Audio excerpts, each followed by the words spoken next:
जब प्रश्न सत्य का हो तो क्या जवाब सिर्फ प्रयोगशाला से मिलेगा या फिर गुफा में बैठा एक योगी भी सच को जानता है। आज आप वो चीज़ को महसूस करेंगे जो है तो आपके ही सामने, पर आप उन चीज़ों पर ध्यान नहीं देते हैं। धर्म और विज्ञान, जहाँ कोई बहस नहीं, बस तर्क और आत्ममंथन है। एल्बर्ट आइंस्टीन का धर्म और भगवान को लेकर दृष्टिकोण बहुत ही गहरा और विचारशील था। उन्होंने कई बार अपने बयानों में इस विषय पर बात की है। आइंस्टीन का धर्म के बारे में विचार था कि सच्चा धर्म वह है जो ब्रह्मांड के रहस्यों के प्रति एक गहन जिज्ञासा और श्रद्धा जगाता है। आइंस्टीन मानते थे कि धर्म का असली स्वरूप डर पर आधारित नहीं होना चाहिए, बल्कि यह आश्चर्य और रहस्य के प्रति एक सम्मान होना चाहिए। भगवान के बारे में आइंस्टीन का दृष्टिकोण था, मैं उस भगवान में विश्वास नहीं करता जो इंसान के भाग्य को तय करता है और दुआओं का उत्तर देता है। आइंस्टीन एक व्यक्तिगत ईश्वर में विश्वास नहीं करते थे जैसे कि धर्मों में वर्णित होता है, बल्कि वह भगवान में विश्वास करते थे, एक ऐसा ईश्वर जो प्रकृति और ब्रह्मांड के नियमों में समाहित है। उनका प्रसिद्ध कथन है, मैं उस भगवान में विश्वास करता हूँ जो खुद को प्रकृति के व्यवस्थित सामंजस्य में प्रकट करता है, न कि उस भगवान में जो मानव कार्यों और भगवान में रुचि रखता है।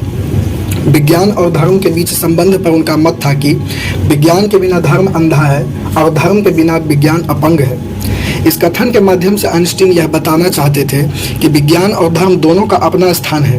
विज्ञान हमें भौतिक सत्य की समझ देता है, जबकि धर्म हमें नैतिकता और आध्यात्मिकता की दिशा दिखाता है। एक बार एक संत और एक वैज्ञानिक पहाड़ की चोटी पर मिलते हैं। दोनों अपने अपने रास्तों से सत्य की खोज में आए थे। वैज्ञानिक कहता है, मैंने अणु को देखा है, डीएनए की संरचना जानी है, मैंने ब्रह्मांड की गहराइयों में झांका है, लेकिन मुझे शांति नहीं मिली। संत मुस्कुराते हैं और कहते हैं, मैंने आंखें बंद की, भीतर झांका, शांति पाई, पर मैं समझ नहीं पाया कि यह शरीर, यह मन कैसे काम करता है। दोनों एक दूसरे की ओर देखते हैं और समझ जाते हैं, एक के पास ज्ञान है, दूसरे के पास बोध है, एक के पास उत्तर है, दूसरे के पास अर्थ। इसी बात को इस तरह समझना है कि विज्ञान बिना धर्म अंधा विकास कर सकता है और विनाश का कारण बन सकता है। अगर विज्ञान के पास धर्म ना हो तो हम क्या बनते हैं?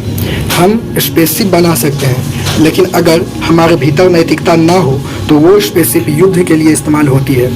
हम जीवन बना सकते हैं क्लोनिंग से, एआई से, लेकिन अगर भीतर करुणा ना हो तो विज्ञान खिलौना बन जाता है शक्तिशाली लोगों के लिए। धर्म हमें सिखाता है क्या सही है और विज्ञान हमें सिखाता है कैसे करें। गांधी जी ने कहा था, science without humanity is a curse. अब इस चीज़ को सोचिए कि अगर धर्म के पास विज्ञान ना हो तो क्या फर्क पड़ेगा। तब हम हर बीमारी को पाप का फल मानेंगे और इलाज की जगह तांत्रिकों के चक्कर लगाते रहेंगे। बिजली की गड़गड़ाहट को देवता का क्रोध समझेंगे, न कि प्रकृति की शक्ति। धर्म तब रूढ़ी बन जाता है अगर उसमें प्रश्न पूछने की जगह न हो। ज्ञान, विज्ञान धर्म को तर्कसंगत बनाते हैं। भगवत गीता भी कहती है, संयतात्मा विनश्यति, यानी जो प्रश्न नहीं करता वो खो जाता है। अब सवाल उठता है, क्या विज्ञान धर्म से बड़ा है या धर्म विज्ञान से? तो सच यह है, दोनों पूरक हैं, प्रतिद्वंदी नहीं। विज्ञान बिना धर्म अंधा है, उसे दिशा नहीं पता।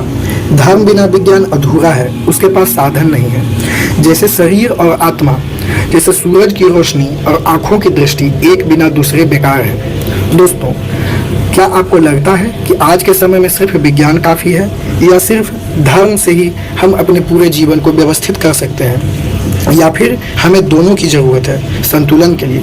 कमेंट करें और बताएं आपकी सोच। अगर वीडियो पसंद आया हो तो लाइक करें और इस ज़रूरी संदेश को शेयर करें। ऐसे और विचारशील वीडियो के लिए सब्सक्राइब करना न भूलें। और हाँ, धर्म और विज्ञान दोनों में ही सत्य छुपा है, बस नज़र चाहिए और थोड़ा धैर्य चाहिए। धन्यवाद, बने रहिए हमारे साथ।